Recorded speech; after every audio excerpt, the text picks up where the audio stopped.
होऊ घातलेल्या आगामी नाशिक महापालिकेच्या निवडणुकीत युतीच्या भीतीने भाजपाच्या इच्छुक उमेदवारांना ऐन कडाक्याच्या थंडीतही घाम फुटत आहे. मात्र प्रभाग क्रमांक 8 मधील एका विकास कामाच्या उद्घाटनाप्रसंगी येथे युती न होता प्रत्येक कार्यकर्त्याला संधी मिळाली पाहिजे.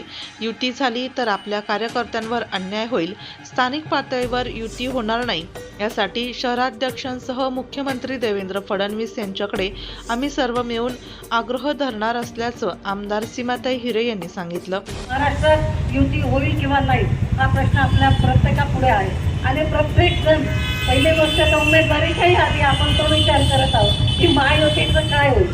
परंतु आम्ही सर्वजण मिळून तिथे सगळेजण मिळून आग्रह धरणार आहोत की इथे कुठल्याही परिस्थितीत युती न होता आपल्या प्रत्येक कार्यकर्त्याला संधी तिथे मिळाली पाहिजे.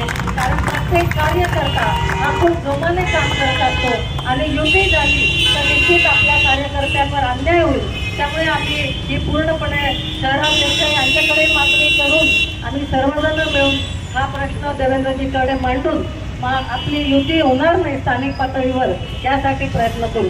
आधीच उमेदवारी मिळण्याचा प्रश्न, त्यातही युती झाली तर आपला पत्ता कट होईल अशी सर्वच भाजप उमेदवारांची भीती असताना आता स्थानिक पातळीवर युती नको हा आग्रह मान्य होईल का, याकडे साऱ्यांचे लक्ष लागले आहे.